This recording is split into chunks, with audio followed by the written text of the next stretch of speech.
पूर्व श्लोक में भगवान ने ये कहा कि मुझे कोई भी नहीं जानता। ये तो जो दिखा रहा भगवान को स्क्रीन न पे वो जानने चल में रहा है। मुख्य कारण क्या है, इसका उत्तर 27वें श्लोक में दे रहे हैं। लो जी।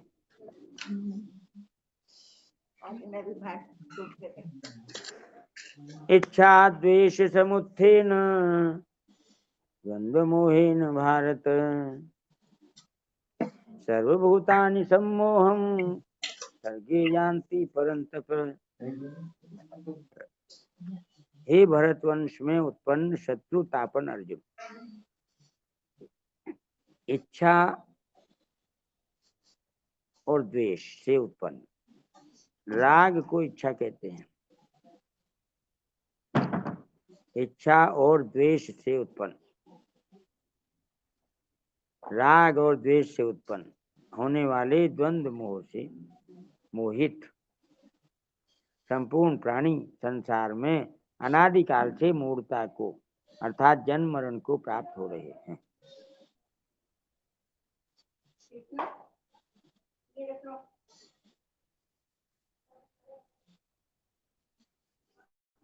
इच्छा द्वेष समुत्थेन,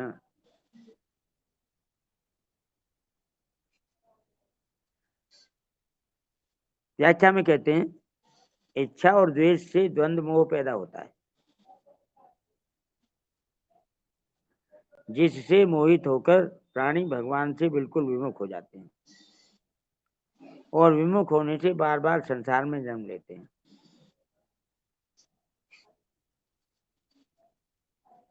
मनुष्य को संसार से विमुख होकर केवल भगवान में लगने की आवश्यकता है।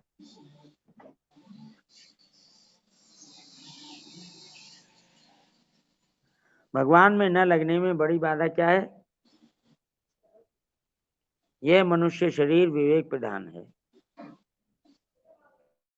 अतः मनुष्य की प्रवृत्ति और निवृत्ति पशु पक्षियों की तरह न होकर अपने विवेक के अनुसार होनी चाहिए।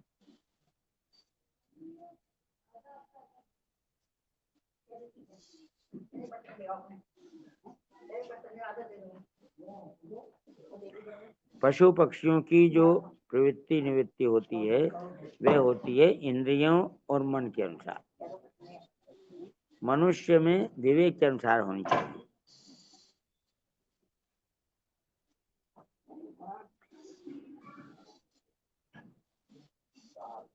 परंतु मनुष्य अपने विवेक को महत्व न देकर राग और द्वेष को लेकर ही प्रवृत्ति और निवृत्ति करता है, अर्थात पशुवत जीवन जीता है, जिससे उसका पतन होता है।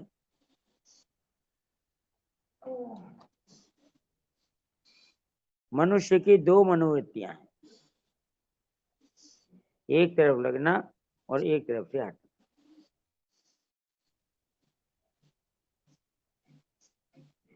मनुष्य को परमात्मा में तो अपनी वृत्ति लगानी है और संसार से अपनी वृत्ति हटानी, अर्थात परमात्मा से तो प्रेम करना है और संसार से वैराग्य करना है।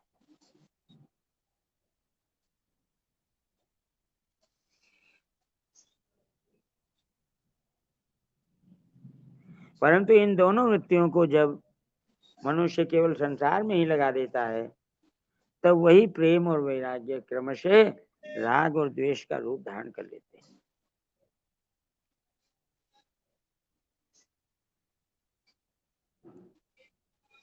जिससे मनुष्य संसार में उलझ जाता है, फिर भगवान की तरफ चलने का अवसर ही नहीं मिलता।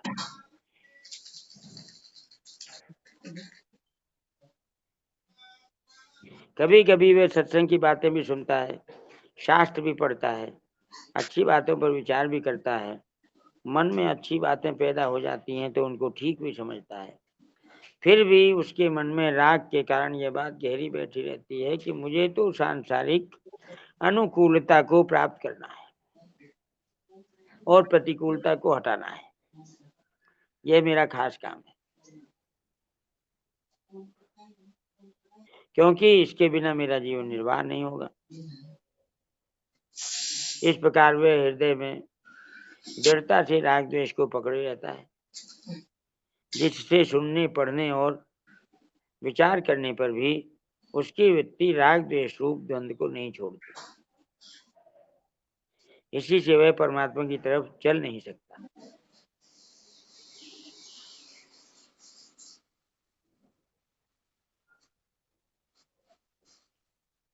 द्वंद्वों में भी अगर उसका राग मुख्य रूप से एक ही विषय में हो जाए तो भी ठीक है। जैसे भक्त बिल्व मंगल की वृत्ति चिंतामणि नामक वेश्या में लग गई तो उनकी वृत्ति संसार से तो हट ही गई। जब वेश्या ने यह ताड़ना की ऐसे हाड़ मांस के शरीर में तो आकृष्ट हो गया। अगर भगवान में इतना आकृष्ट हो जाता तो निहाल हो जाता।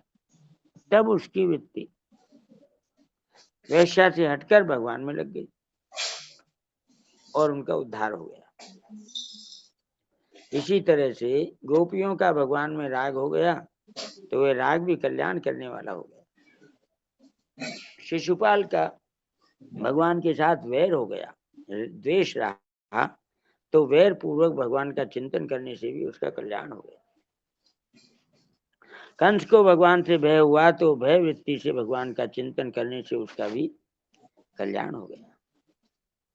हाँ, यह बात जरूर है कि वैर और भय से भगवान का चिंतन करने से शिशुपाल और कंस भक्ति के आनंद को नहीं ले सके।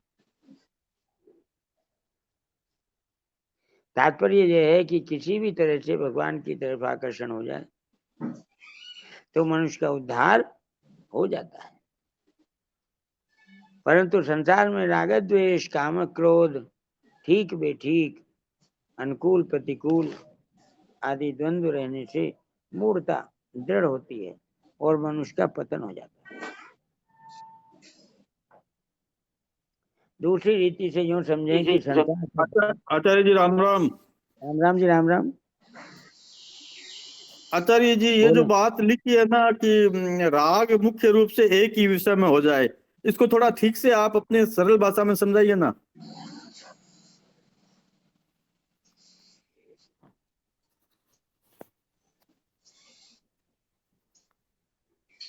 भगवान ने दो उदाहरण देके समझाया है। स्वामी जी महाराज ने दो उदाहरण दिए हैं।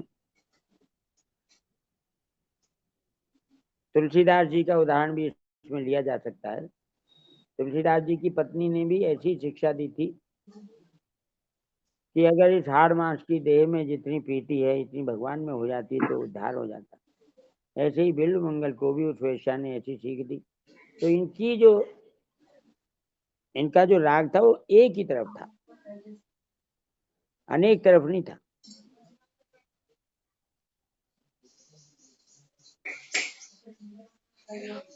जैसे ये थे कंस और शिशुपाल, ये दोनों भी भगवान से ही बैर कर रहे थे। तो भगवान से बैर जब रखा इन्होंने तो भगवान से संबंध जुड़ गया। भगवान से बैर करो तो संबंध जुड़ जाता है। राग संसार से करो, एक ही चीज से करो तो भी वहां से फिर जब भर्त्सना होती है, वहां से धोखा होता है तो हट जाता है। ऐसा नहीं थी कि एक जगह से हट के दूसरी जगह लगे। एक जगह पक्का राग होता है तो वहां से अपमानित होने पर टूट जाता है। तो इसमें अगर भगवत भाव नहीं है, एक तरफ संसार की तरफ राग है और भगवत भाव नहीं है, तो भी उसका उद्धार हो जाएगा क्या? भगवत भाव होना तो जरूरी है। भगवत भाव होना जरूरी है। अच्छा, ठीक है आचार्य।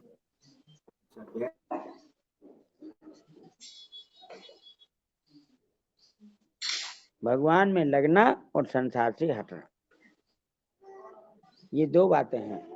संसार से वही हट सकता है जो एक ही चीज में लगा हुआ है। अगर एक चीज से हट गया तो वापस कहाँ जाएगा? कोई जगह ही नहीं है, भगवान में ही आएगा।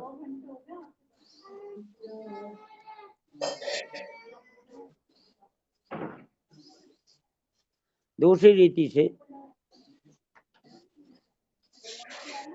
ये पूरा हो गया था पैराग्राफ। हाँ पूरा हो गया। दूसरी रीति से यूं कि संसार का संबंध दृढ़ से दृढ़ होता है। दूसरी रीति से यूं समझे कि संसार का संबंध द्वंद्व से दृढ़ होता है।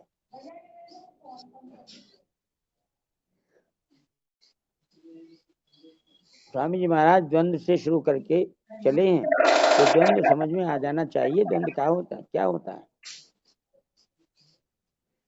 आगे चल के पूछोगे बार द्वंद्व बार क्या संकल्प आते रहते हैं ना उस मन में, वही राग और द्वेष, ये है द्वंद्व।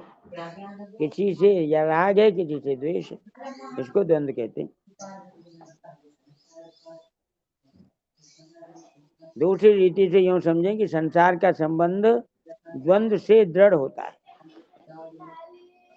जब कामना को लेकर मनोवृत्ति का प्रवाह संसार की तरफ हो जाता है, तब सांसारिक अनुकूलता और प्रतिकूलता को लेकर राग द्वेष हो जाते हैं।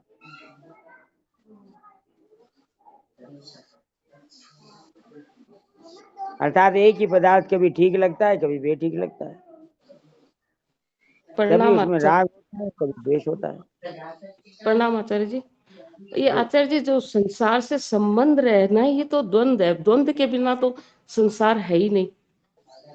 संसार तो द्वंद्वात्मक ही है बहन जी। संसार हाँ, में जब तक द्वंद्व है तब हमारी स्थिति संसार में ही है। संसार कुछ नहीं है। संसार तो इंद्रियों और मन को आकर्षित करता है। इंद्रियां और मन जो है ये जड़ है, इनमें ये राग द्वंद्व द्वेष जब छूटता है तब तो एक ही रहता है, एक और एक परमात्मा है। हाँ, तो द्वंद्व हटते ही वो संसार फिर संसार नहीं रहता। तो ये द्वंद्व पे ही तो संसार अपने इससे बंधे हुए हैं। जब द्वंद्व खत्म हुआ तो वहां तो एक ही है, परमात्मा ही है। हाँ, ठीक है, द्वंद्वात्मक ही संसार है। द्वंद्व खत्म तो संसार खत्म। दूसरी रीति से यूं समझें कि संसार का संबंध द्वंद्व से दृढ़ होता है। जब कामना को लेकर मनोवृत्ति का प्रवाह संसार की तरफ हो जाता है, तब सांसारिक अनुकूलता और प्रतिकूलता को लेकर राग द्वेष हो जाते हैं। अर्थात एक ही पदार्थ कभी ठीक लगता है, कभी बेठीक, कभी उसमें राग होता है, कभी द्वेष। जिनसे संसार का संबंध दृढ़ हो जाता है, राग द्वेष से ही संसार का संबंध दृढ़ होता है।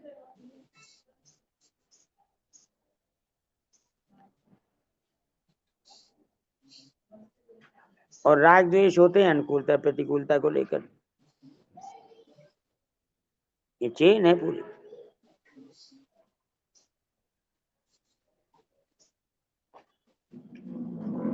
इसलिए भगवान ने दूसरे अध्याय में निर्द्वंद्व पद से द्वंद्व रहित होने की आज्ञा दी है। दूसरे अध्याय के 45वां श्लोक। त्रैगुण्य विषया वेदानिस्त्रैगुण्यो भवार्जुन निर्द्वंद्वो नित्य तत्वस्थो निर्योगक्षेम आत्मवान। हे अर्जुन, त्रैगुण्य विषया वेदा, तो वेद उपर्युक्त प्रकार से तीनों गुणों के कार्य रूप समस्त भोगों एवं उनके साधनों का प्रतिपादन करने वाले हैं। इसलिए तू उन भोगों और उनके साधनों में आसक्तिहीन, हर शोकादि द्वंद्वों से रहित, नित्य वस्तु परमात्मा में स्थित, योगक्षेम को न चाहने वाला और स्वाधीन अंतःकरण वाला हो। जी, बहुत अच्छा। इसलिए भगवान ने दूसरे अध्याय में 45वें श्लोक में निर्द्वंद्व पद से द्वंद्व रहित होने की आज्ञा दी। निर्द्वंद्व पुरुष सुख पूर्वक मुक्त होता है। 5वें अध्याय के तीसरे श्लोक में कहा है, निर्द्वंद्वो हि महाबाहो सुखम बंधात् प्रमुच्यते। सुख दुख आदि द्वंद्वों से रहित होकर भक्तजन अविनाशी पद को प्राप्त होते हैं। द्वंद्व विमुक्ता सुख दुख संज्ञैर् गच्छन्ति मूढ़ाः पदम अव्ययम् तत्। 15वें अध्याय का 5वां श्लोक। निर्माण मोहा संग दोषाध्यात्म नित्या विनिवृत्त कामा द्वन्द्वैर्विमुक्ता सुख दुःख संज्ञैः गच्छन्ति मूढ़ा पदमव्ययम् तत्। बहुत अच्छा श्लोक। अच्छा जी भगवान, बोले इसका हाँ जी, इसका हाँ अर्थ जी, बोले क्या? बोल दीजिए। जिसका मान मोह नष्ट हो गया है, जिन्होंने आसक्ति रूप दोषों को जीत लिया है, जिनका जिनका जिनका परमात्मा रूप में नित्य स्थिति है और जिनकी क्रियाएं रूप से सही है, नामक दोष के जन्म अविनाशी पद को प्राप्त होते हैं। भगवान ने द्वंद्व को मनुष्य का खास शत्रु है।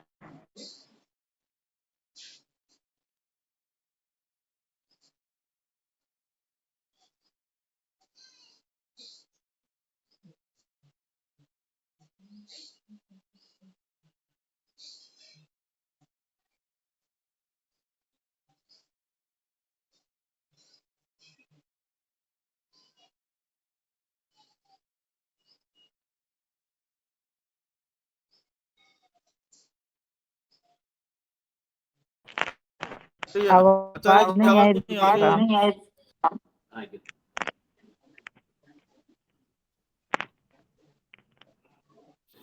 नेट का प्रॉब्लम हो गया फिर आज। हाँ, अब हो गया ठीक। हाँ आ गया, अब आ गई आवाज।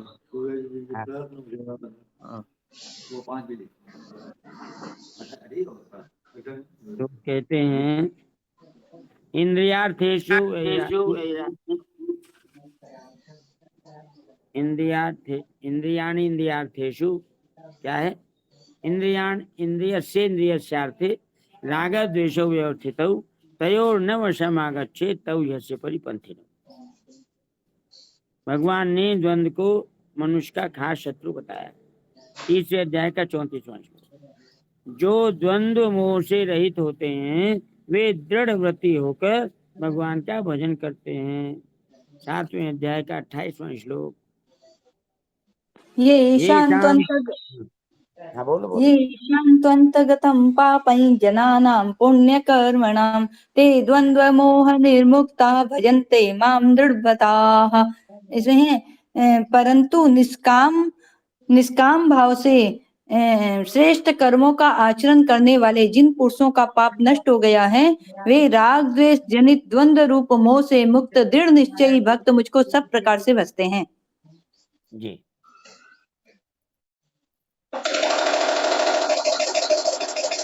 तो कहते हैं जो द्वंद्व मोह से रहित होते हैं वे दृढ़ व्रती होकर भगवान का भजन करते हैं इत्यादि रूप से गीता में द्वंद्व रहित होने की बात बहुत बार आई है। 3-4 उदाहरण देके बताया। 2 का 45, 5 का 3, 15 का 5 और 3 का 34, 7 का 28। जन्म मरण में जाने का कारण क्या है? शास्त्रों की दृष्टि से तो जन्म मरण का कारण है अज्ञान, परंतु संत वाणी को देखा जाए तो जन्म मरण का खास कारण राग के कारण प्राप्त परिस्थिति का दुरुपयोग है।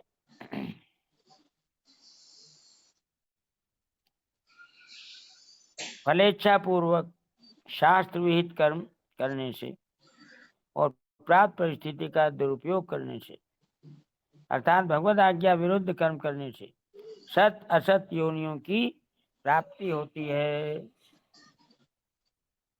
कारणम गुण संगों से सद असत योनि जन्मसु, सदा सत योनि जन्मसु। 13 का 21। अर्थात देवताओं की योनि 84 लाख योनि और नरक प्राप्त होते हैं।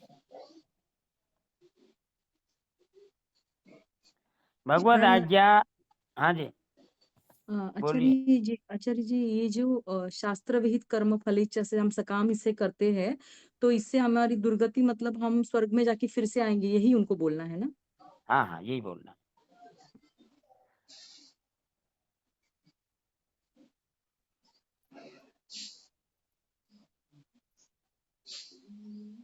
प्राप्त परिस्थिति का सदुपयोग करने से सम्मोह अर्थात जन्म मरण मिट जाता है।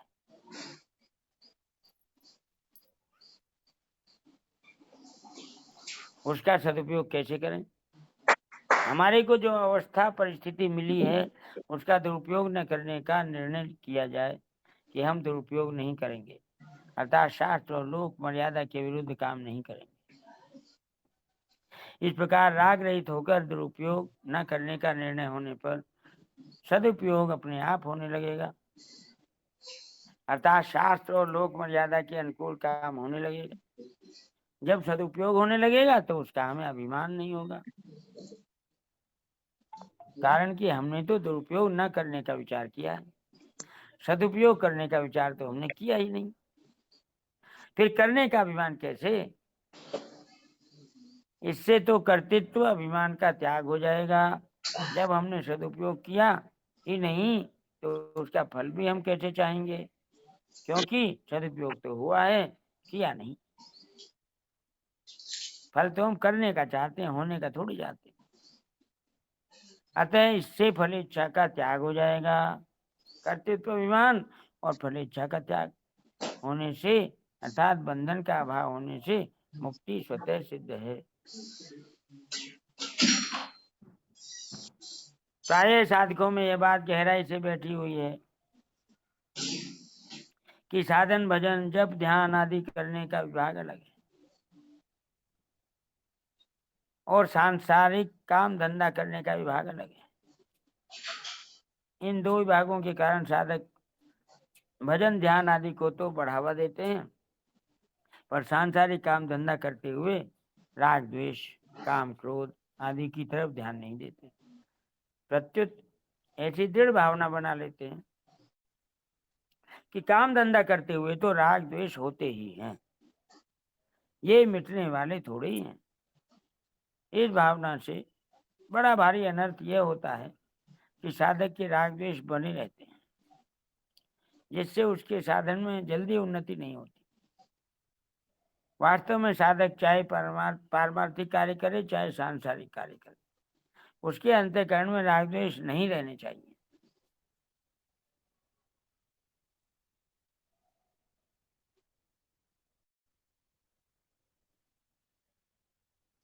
ये राग द्वेष जहां भी रहेंगे नुकसान करेंगे, चाहे संसार में हो चाहे परमार्थ में।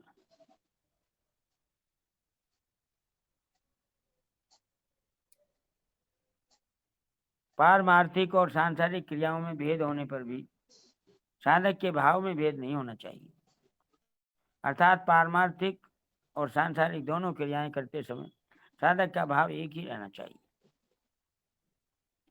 कि मैं साधक हूं और मुझे भगवत प्राप्ति करनी है।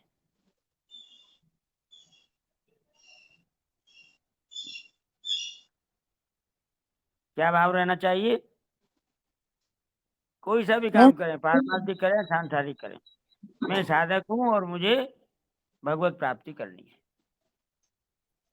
इस प्रकार क्रिया भेद तो रहेगा और रहना भी चाहिए, पर भाव भेद नहीं रहेगा। भाव भेद न रहने से अर्थात एक भगवत प्राप्ति का ही भाव उद्देश्य रहने से पारमार्थिक और सांसारिक दोनों ही क्रियाएं साधन बन जाए।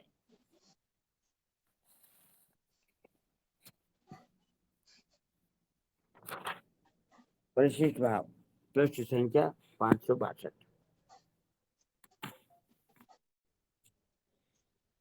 यद्यपि संसार बंधन का मूल कारण अज्ञान है, तथापि अज्ञान की अपेक्षा भी मनुष्य राग द्वेष रूप द्वंद्व से संसार में ज्यादा फंसता है। किसी देश काल वस्तु व्यक्ति परिस्थिति आदि को अपने सुख दुख का कारण मानने से राग द्वेष पैदा होते हैं। जिसको अपने सुख का कारण मानते हैं उसमें राग हो जाता है और जिसको अपने दुख का कारण मानते हैं उसमें द्वेष हो जाता है। राग द्वेष मिटने पर मनुष्य सुख पूर्वक संसार बंधन से मुक्त हो जाता है। निर्द्वंद्वो हि महाबाहो सुखम बंधात् प्रमुच्यते, 5वें अध्याय का 3रा श्लोक। पहले 13वें श्लोक में भी भगवान कह चुके हैं कि तीनों गुणों से मोहित प्राणी मेरे को नहीं जानता।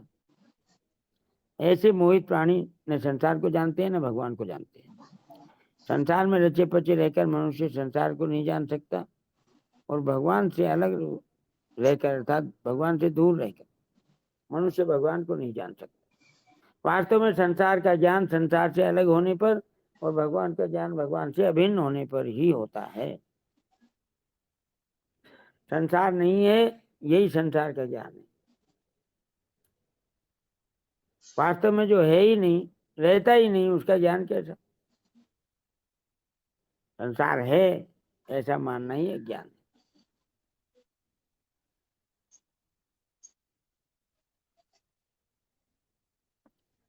27वां श्लोक पूर्ण हुआ। 28वां श्लोक।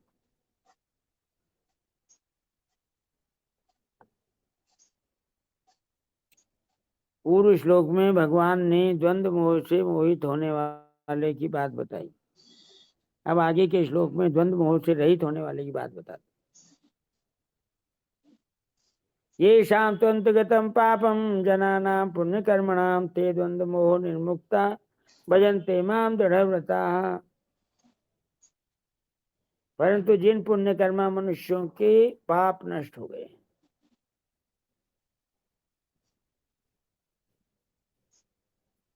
वे द्वंद्व मोह से रहित हुए मनुष्य दृढ़व्रती होकर मेरा भजन करते। पाप नष्ट हो गए हैं का क्या मतलब है बताइए? संबंध विच्छेद होना आचार्य जी। सकाम भाव त्याग दिया है। हाँ, सकाम भाव त्याग दिया मतलब मतलब संबंध विच्छेद हो गया। और भी जो ये वाली बात आई थी कि जब मतलब संसार से अलग होके ही संसार का ज्ञान होता है, तो ये बातें फिर जो आप ये साधक संजीवनी की बात, ये साफ साफ समझ में भी आती है और ये दिखने भी लगती है आचार्य जी। तो जब जी तक हाँ, संबंध विच्छेद नहीं होगा तब तक मतलब वही बात है कि नाव बंधी हुई है और हम खे रहे हैं उसको। तो ये बड़ी सकाम मार्मिक बात। सकाम सकाम भाव होता है सुखासक्ति के कारण। सुख लेने की इच्छा से सकाम भाव होता है और उसी से संबंध जुड़ता है। जब सकाम भाव नहीं रहा, सुखासक्ति नहीं रही, संबंध विच्छेद हो गया, तो फिर भगवान के अलावा क्या बचा? भगवान में ही लगेगा फिर। द्वंद्व से भी मुक्त तो तभी होते हैं ना जब हमारी सुखासक्ति नहीं रहती है संसार में। कि हाँ, तो सुख तो द्वंद्व मुक्त हो गया, उसका दृढ़ निश्चय एक हो गया और सुख ना संसार से अलग हो गया। सारी बातें जाके एक जगह पे अड़ जाती है और फिर संसार का हमें वो जो महाराज श्री जो बातें बता रहे हैं वो साफ साफ दिखने भी लगती है और वो साफ साफ समझ में भी आने लगती है। हम अनुभव में आ जाती है जैसे दीदी। अनुभव होने लगता है क्योंकि हम बुद्धि में बैठ के चेतन को पकड़ने की कोशिश करते हैं। ये बातें तो चेतन से जब आपने कल आचार्य जी एक बात कहूंगी, परसों आपने तो बहुत बड़ी बाधा हटाई मेरी बुद्धि वाली जो मैंने पूछी थी। फिर उसके बाद तो सब चेतन हो जाता है, मन बुद्धि इंद्रियां विषय जो भी दिखता है सब चेतन हो जाता है। तो आपकी वाणी में बहुत दम है, लेकिन हम उसको ध्यान दे के सुनते नहीं है। आप तो इशारा करते हो बातों का। बहुत बढ़िया, बहुत बड़ी बाधा हटी आचार्य जी मेरी परसों। जी, व्याख्या पढ़ते हैं। ये शाम तंत्रगतम पापम जनाना पुण्य कर्मणा। द्वंद्व मोह से मोहित मनुष्य तो भजन नहीं करते, और जो द्वंद्व मोह से मोहित नहीं है वे भजन करते हैं। तो भजन न करने वालों की अपेक्षा भजन करने वालों की विलक्षणता बताने के लिए यहाँ तू पद आया है। जिन मनुष्यों ने अपने को तो भगवत प्राप्ति ही करनी है इस उद्देश्य को पहचान लिया है, अर्थात जिनको उद्देश्य की यह स्मृति आ गई है कि यह मनुष्य शरीर भोग भोगने के लिए नहीं है, प्रत्युत भगवान की कृपा से केवल उनकी प्राप्ति के लिए ही मिला है, ऐसा जिनका दृढ़ निश्चय हो गया है वे मनुष्य ही पुण्य कर्मा है।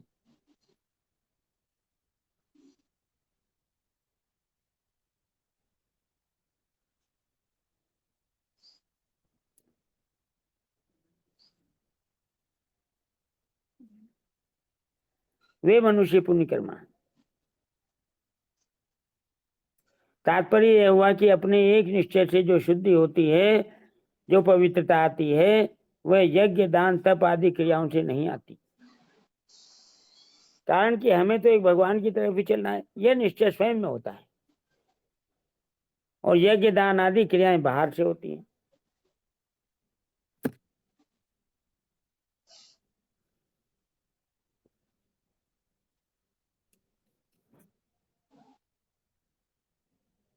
अंतगतम पापम,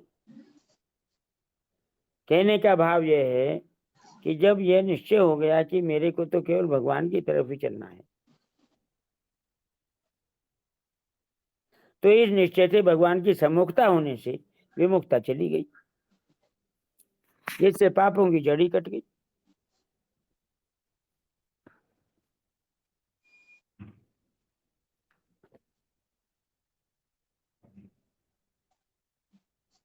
पापों की जड़ी कट गई, क्योंकि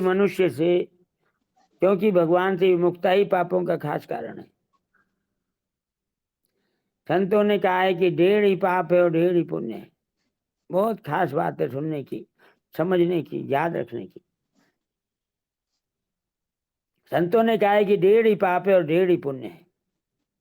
भगवान से विमुख होना पूरा पाप है और दुर्गुण दुराचारों में लगना आधा पाप है।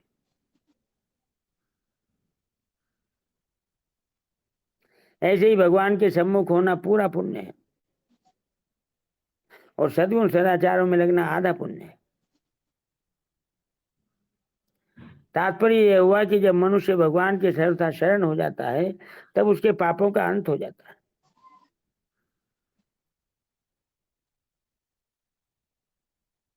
दूसरा भाव यह है कि जिनका लक्ष्य केवल भगवान है वे पुण्य कर्मा है, क्योंकि भगवान का लक्ष्य होने पर सब पाप नष्ट हो जाते हैं।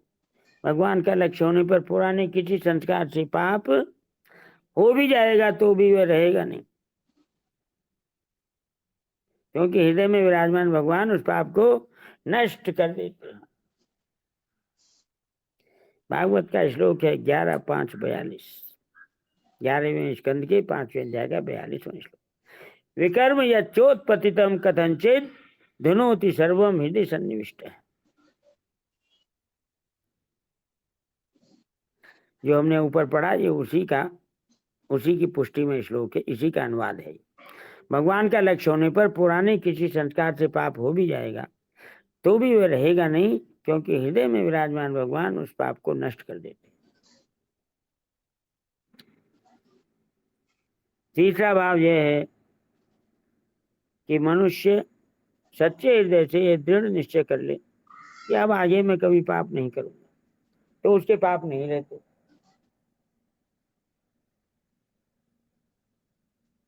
पाप रहित होने की कितनी सारी बातें स्वामी जी महाराज बता रहे हैं। कितने पेज नंबर बताइए, नेट नहीं था किधर। 562।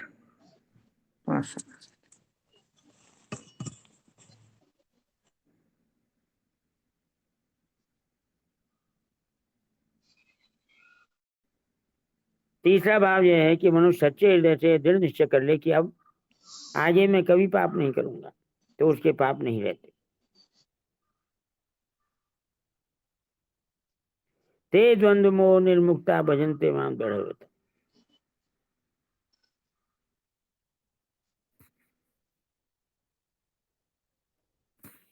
पुण्य कर्मा लोग द्वंद्व रूप मोह से रहित होकर और दृढ़व्रती होकर भगवान का भजन करते हैं।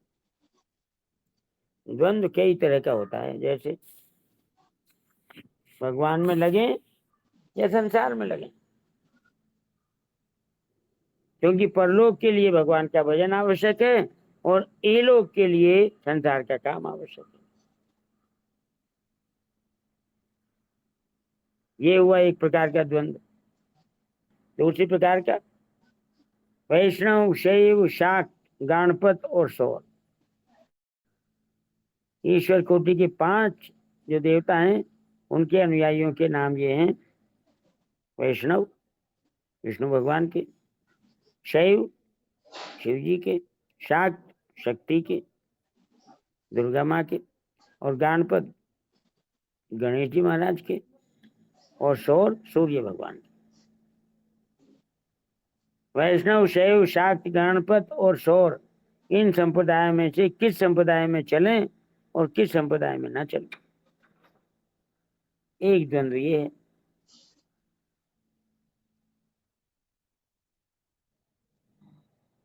तीसरा, परमात्मा के स्वरूप के विषय में द्वैत, अद्वैत, विशिष्टाद्वैत, शुद्धाद्वैत, अचिंत्य भेदाभेद आदि कई तरह के सिद्धांत हैं।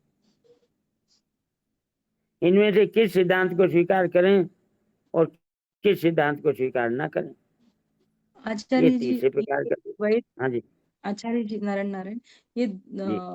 विशिष्ट विशिष्टाद्वैत और शुद्धाद्वैत ये क्या है, आप बताइए प्लीज। ये सब द्वैत के ही प्रकार हैं बहन जी। अच्छा, द्वैत और अद्वैत दो को याद रखो। हाँ, ओके।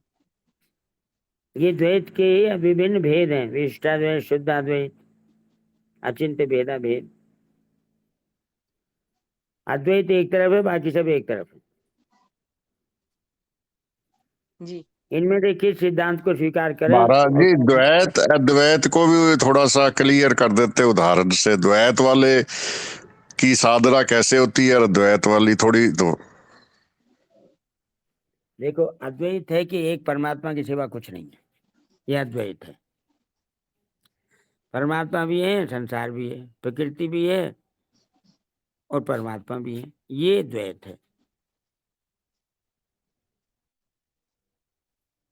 अपने इस पे चल रहे हैं सब अपने साधक से जीवनी जो है ये अद्वैत पे है। एक परमात्मा पे ही है। एक परमात्मा ही है और कुछ है ही नहीं।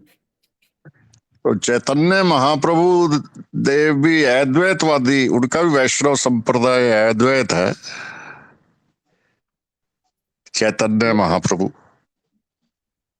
हाँ, चैतन्य महाप्रभु का, और खास तौर से जो आदि शंकराचार्य जी हुए हैं वो अद्वैत के अनुयायी थे। उन्होंने अद्वैत को अच्छी तरीके से प्रचार किया, अद्वैत का, और अद्वैत के बल पे ही उन्होंने बाकी सबका खंडन कर दिया, जितने भी उस समय फैले हुए थे मत। एक परमात्मा के सिवा कुछ नहीं है। और अपने भी महाराज जी भी साधक संजीवनी अद्वैत पे ही है, तो वही लाइन है फिर, मतलब या थोड़ा फर्क है वहां से चैतन्य महाप्रभु से? ना ना, कोई फर्क नहीं है। देखो, है और नहीं दो है ना। जो है और नहीं दोनों को मानता है वो द्वैत में है, और जो केवल है को मानता है वो अद्वैत में है। सीधी बात। आचार्य जी ये पुष्टि मार्ग वाले किस उसमें है? पुष्टि मार्ग जो है ये सब द्वैत में है बहन जी। द्वैत में है जी। जी, वल्लभाचार्य जिसमें थे। प्रवृत्ति जी है, प्रवृत्ति मार्ग जो है वो पुष्टि मार्ग कहलाता है। निवृत्ति मार्ग जो है वो अद्वैत मार्ग है। जी जी जी, राम राम।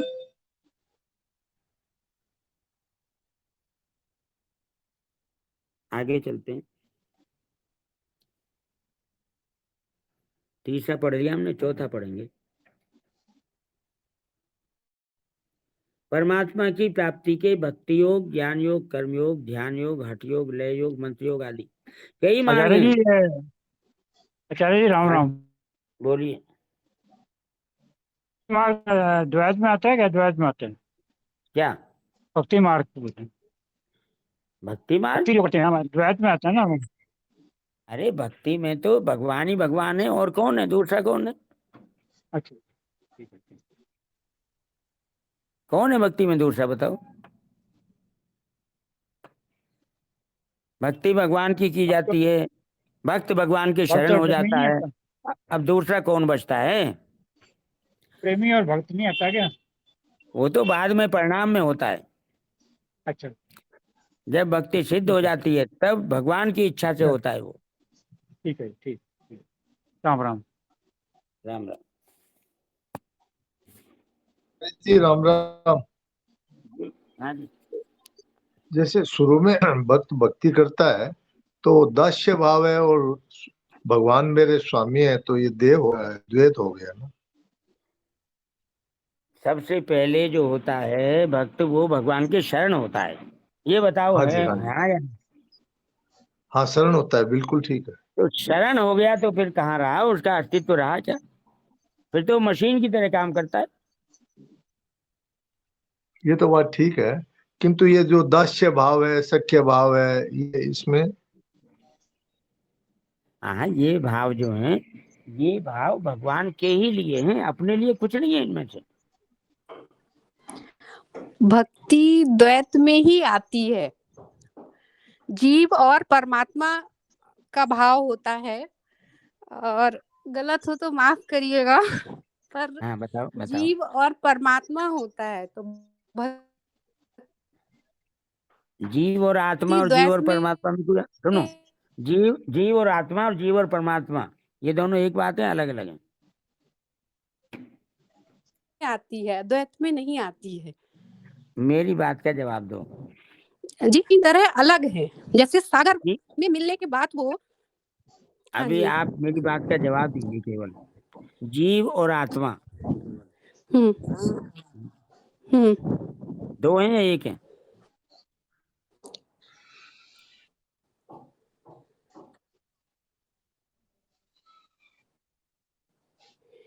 जीव और आत्मा तो दो एक ही हैं, लेकिन परमात्मा और आत्मा दो हैं। वो मिलने के बाद ठीक है कि जैसे सागर और लहर अलग अलग हैं, लेकिन आप उदाहरण कोई मत दो, उदाहरण नहीं चाहिए। परमात्मा नहीं, नहीं, बिल्कुल गलत, उदाहरण मत दो। आप बोलो परमात्मा और जीवात्मा अलग अलग हैं या एक है? अलग अलग हैं। तो अंश और अंशी अलग अलग हैं?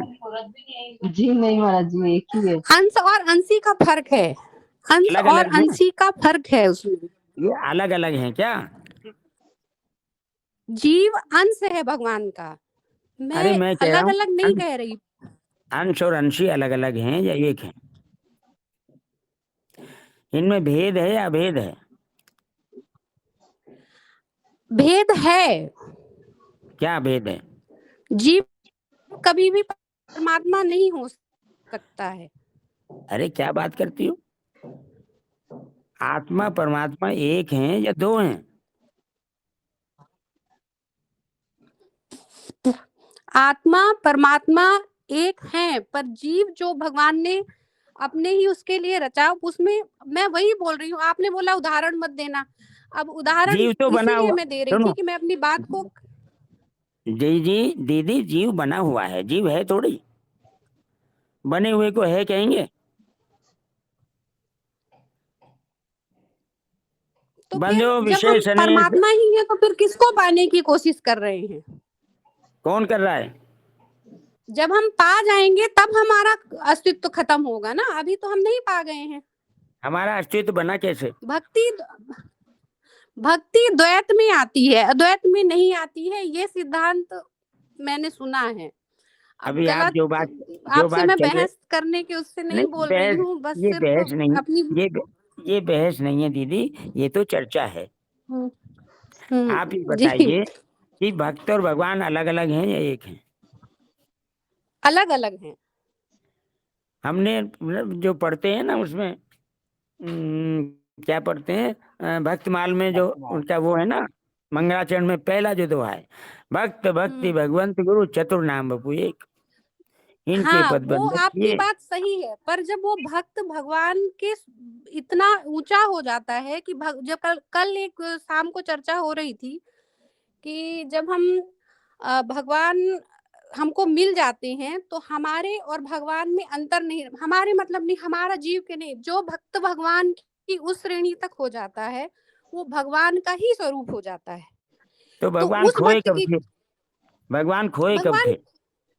जब खोए थे, जब हम संसार की माया में उलझ गए। तो ये क्या हुआ?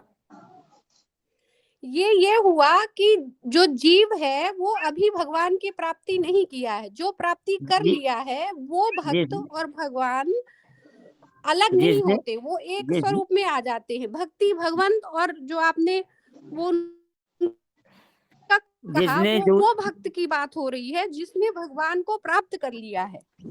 भगवान का अंश और भगवान दोनों एक हैं। जब भगवान का अंश दूसरी सत्ता को स्वीकार कर लेता है, चलेंगे हाँ, यदि हम इस सिद्धांत पे चलेंगे कि भक्ति अद्वैत है, तो ये उसी कैटेगरी में आ जाएगा जो बहुत सारे आजकल पथ मंथ चले हैं और उसमें वो कहते हैं कि किसी भगवान को मानने की जरूरत नहीं है, हम ही भगवान हैं और हम अपने अंदर ही भगवान को मानते हैं, इसलिए हम सब कुछ कर सकते हैं, हम भगवान हैं। ऐसे हमारे बगल में ही हैं जो कि ऐसी धारणा से वो ध्यान करते हैं। तो हम वो तो भगवान हैं ये मान लें यदि, तो वो हम में तो फिर वो शक्तियां क्यों नहीं है? दीदी वो तो पथभ्रष्ट हैं, उनकी बात क्या कर लियो।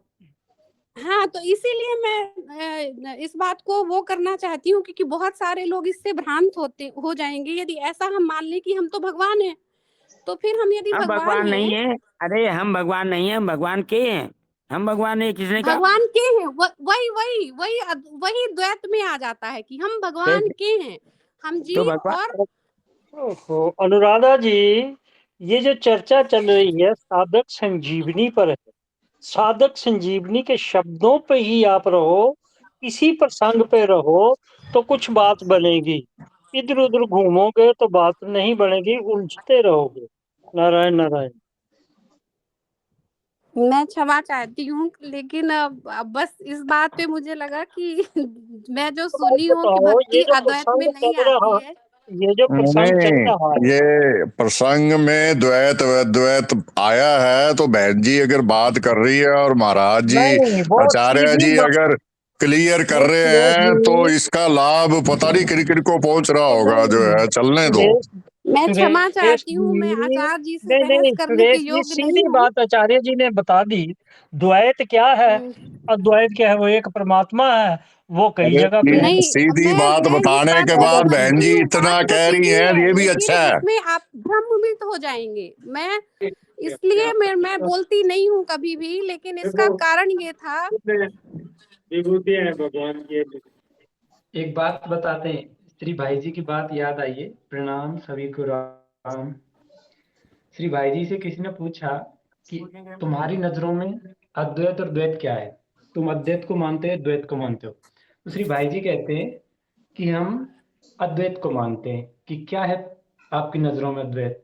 कि मैं भगवान का हूँ, भगवान मेरे हैं। भगवान, मैं भगवान का हूँ, भगवान मेरे हैं। माता जी, आप जो सागर का उदाहरण दे रही हो ना, कि लहर उठी है सागर में, सागर से अलग अस्तित्व नहीं है लहर का,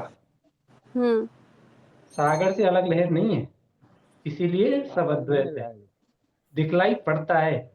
श्री आचार्य जी समझा रहे राम। अनुराधा जी, एक आचार्य जी ने जो एक लाइन बोली थी, पहले अद्वैत है, जब हम शरणागत होते हैं ना उसके बाद भक्ति बढ़ती है। फिर जो अभी मोहन जी का प्रश्न था ना कि मैं दास्य और सख्य और माधुर्य भाव, ये सब भक्ति के बाद के मार्ग हैं, लेकिन पहले अद्वैत में आ जाएंगे आप, उसके बाद में आप भक्त भगवान की खुशी के लिए फिर द्वैत में आता है। भक्ति भक्ति पहले ही शुरू नहीं हुई है, पहले आप अद्वैत में आइए, उसके बाद आपकी भक्ति शुरू होगी। आप जो सुन रही है ना वो भी ठीक है, भक्त भगवान अलग होके फिर उनसे लीला करने के लिए वो दो बनता है, लेकिन पहले वो अद्वैत ही है, उस पर प्रकाश डालते हैं, पर उस पर ध्यान दीजिए। राम राम।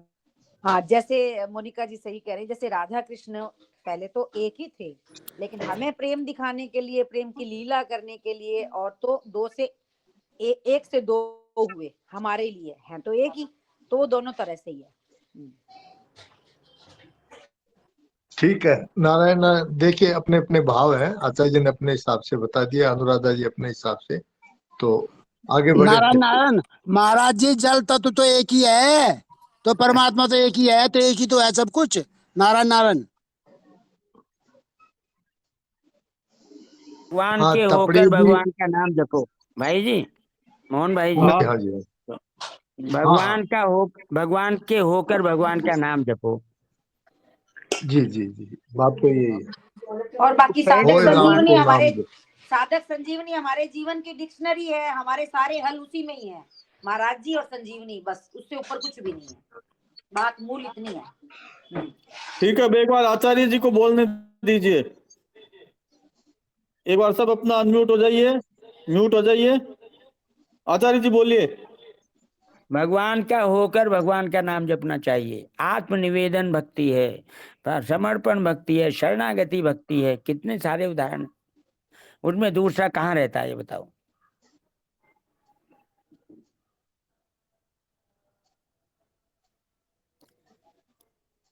भक्ति भगवान से आत्मीयता है, भक्त भगवान का आत्मीय होता है, तो आत्मीय होते हैं एक, ज्ञानी तो आत्मीय में मतलब कहा नहीं।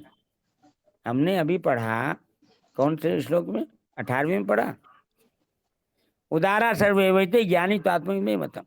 अब ज्ञानी किसको कहा है? भक्त को कहा है, प्रेमी को कहा है। तो जहां दो हैं वहां ज्ञान है, जहां एक है वहां भक्ति है। भक्त और भगवान एक होते हैं, ज्ञान और ज्ञानी अलग अलग होते हैं। वो सत और असत का विवेक करते हैं, और यहाँ पे सत असत सब भगवान ही है। मैं नहीं हूं, भगवान है, यह है भक्ति। और मैं भी हूं और भगवान भी है, यह है ज्ञान। आचार्य जी, ये जो अभी साधक संजीवनी में स्वामी महाराज की ये बात है कि भक्त है वो एक हो जाए, फिर भक्ति के लिए दो होते हैं, ये स्वामी जी महाराज का है, ये विशेष है। और जब भक्ति की भक्ति की सिद्धि होने पर भगवान अपनी इच्छा से दो बनाते हैं, प्रेमी परमात्मा के रूप में भक्त को प्रकट करते हैं पुनः। अपने में जो विलीन हो गया है भक्त, उसको प्रकट करते हैं पुनः। ये भगवान की बात है, हमारी बात नहीं। हाँ, ये बात ठीक है। किंतु आचार्य जी, जैसे शंकराचार्य जी महाराज अद्वैती हैं, किंतु जहां भी गए उन्होंने, जैसे जगन्नाथपुरी में गए तो वहां पे भी श्लोक बनाया, बद्रीनाथ में भी श्लोक बनाया, लक्ष्मी जी का भी श्लोक बनाया। उनको अद्वैती कहते हैं, किंतु वो द्वैत का सिद्धांत भी मानते हैं। तो ऐसा ही है, इसमें कोई ज्यादा वो बात नहीं है। हाँ, नहीं कोई नहीं है। अपने को कुछ नहीं मानता वो भक्त होता है। बात है, जो भक्त बात होता है गलत जाता है। जो अपने को कुछ मानता है वो ज्ञानी होता है। ज्ञानी में अहम रहता है तत्व ज्ञान होने पर भी, और भक्त में अहम शुरू से ही खत्म हो जाता है। तो अहम ही तो दूसरा है, द्वैत क्या है? अहम ही तो द्वैत है। बहुत सुंदर आचार्य जी।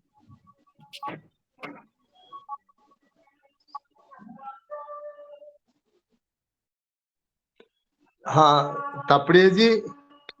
हाँ बोलिए। राम राम। समय हो रहा है तो ओम भाई जी नहीं बोलेंगे क्या? सुनिए ना, आज ओम प्रकाश जी तो नहीं है, जुड़े नहीं है। अच्छा, तो अच्छा, अभी 10 आचार्य जी जो पैराग्राफ जो छूटा हुआ बीच में वो शुरू कंप्लीट कर लेते हैं 12-10 तक। अरे ऊपर से सुनिए, ऊपर से पढ़ लेंगे। एक भजन सुनाइए, एक भजन सुनाइए।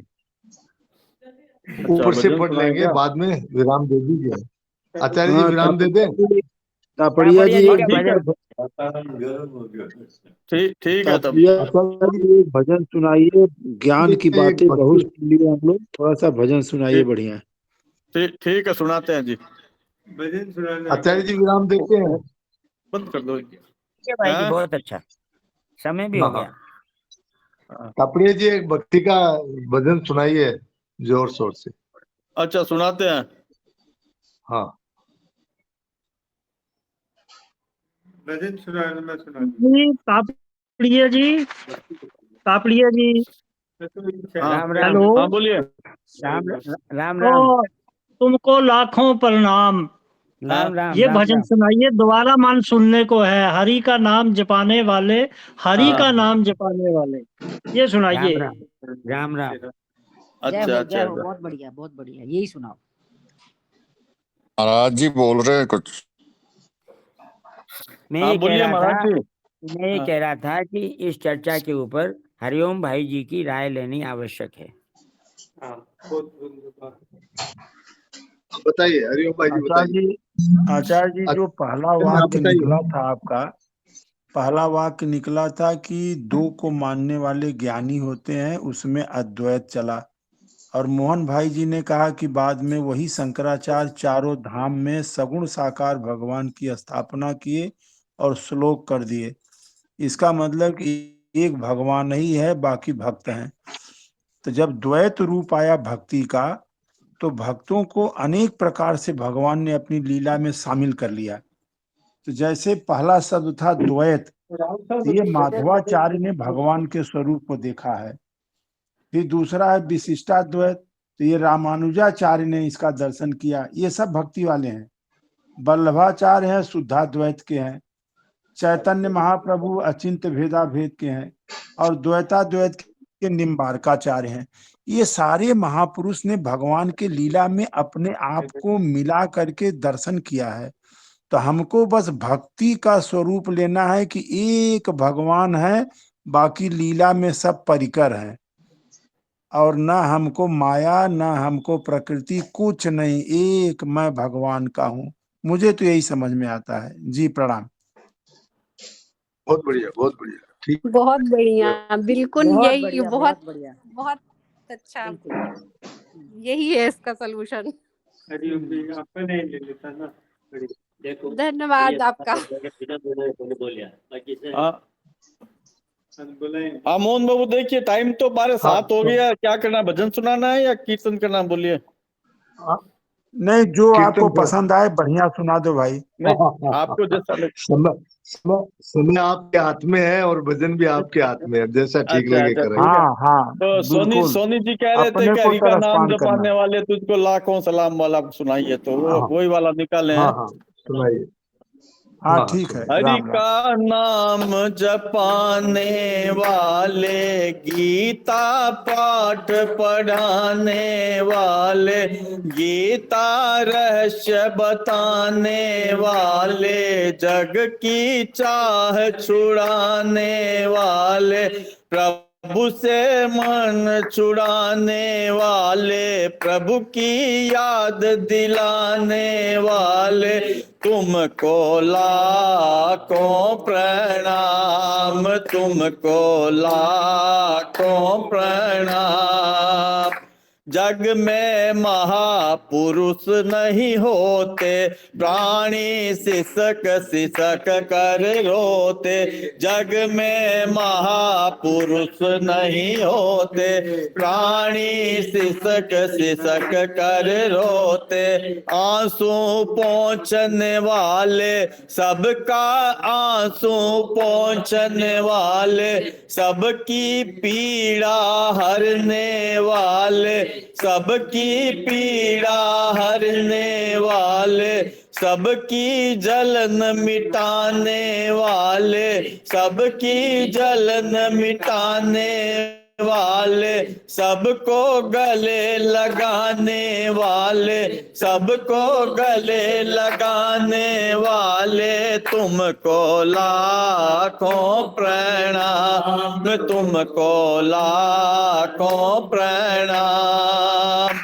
जन्म मरण दुख से दुखियारे, जन्म मरण दुख से दुखियारे, भटक रहे हैं लोग बिचारे, भटक रहे हैं लोग बिचारे। पथ दर्शाने वाले, हमको पथ दर्शाने वाले, सत्य का मार्ग दिखाने वाले, सत्य का मार्ग दिखाने वाले, सत्य का संग कराने वाले, सत्य का संग कराने वाले, हरि के सन्मुख करने वाले, हरि के सन्मुख करने वाले, तुमको लाखों प्रणाम, तुमको लाखों प्रणाम। ऊंच नीच जो भी नर नारी, ऊंच नीच जो भी नर नारी, अमर लोक के सब अधिकारी, अमर लोक के सब अधिकारी, संशय हरने वाले, सबका संशय हरने वाले, सबका भव दुख हरने वाले, सबका भव दुख हरने वाले, सबकी चिंता हरने वाले, सबकी चिंता हरने वाले, सबको आशीष देने वाले, सबको आशीष देने वाले, तुमको लाखों प्रणाम, तुमको लाखों प्रणाम। हम तो मूर्ख नहीं समझते, हम तो मूर्ख नहीं समझते, संतन का आदर नहीं करते, संतन का आदर नहीं करते, नित समझाने वाले हमको नित समझाने वाले, हमसे नहीं उकताने वाले, हमसे नहीं उकताने वाले, हम पर क्रोध न करने वाले, हम पर क्रोध न करने वाले, हम पर कृपा करने वाले, हम पर कृपा करने वाले, तुमको लाखों प्रणाम, तुमको लाखों प्रणाम। अब तो भव सागर से तारो, अब तो भवसागर से तारो, शरण पड़े हम बेगे उबारो, शरण पड़े पार लगाने वाले हमको पार लगाने वाले, हमको पवित्र करने वाले, हमको पवित्र करने वाले, हम पर करुणा करने वाले, हम पर करुणा करने वाले, हमको अपना कहने वाले, हमको अपना कहने वाले, तुमको लाखों प्रणाम, तुमको लाखों प्रणाम। हरि का नाम जपाने वाले, हरि का नाम जपाने वाले, गीता पाठ पढ़ाने वाले, गीता पाठ पढ़ाने वाले, गीता रहस्य बताने वाले, गीता रहस्य बताने वाले, जग की चाह छुड़ाने वाले, जग की चाह छुड़ाने वाले, प्रभु से संबंध जुड़ाने वाले, प्रभु से संबंध जुड़ाने वाले, प्रभु की याद दिलाने वाले, प्रभु की याद दिलाने वाले, तुमको लाखों प्रणाम, तुमको लाखों प्रणाम, तुमको लाखों प्रणाम, तुमको लाखों प्रणाम। नारायण नारायण नारायण नारायण नारायण नारायण नारायण। कापड़िया जी, कापड़िया जी, ये जो लाखों प्रणाम, तुमको लाखों प्रणाम, ये महाराज श्री की तरफ ही इशारा है ना? हाँ जी, महाराज जी के लिए गाया हुआ है ये भजन। हाँ हाँ, ठीक है जी। नारायण नारायण नारायण नारायण। कपड़े जी ऐसे अलग जगाते रहिए घूम घूम के चारों तरफ।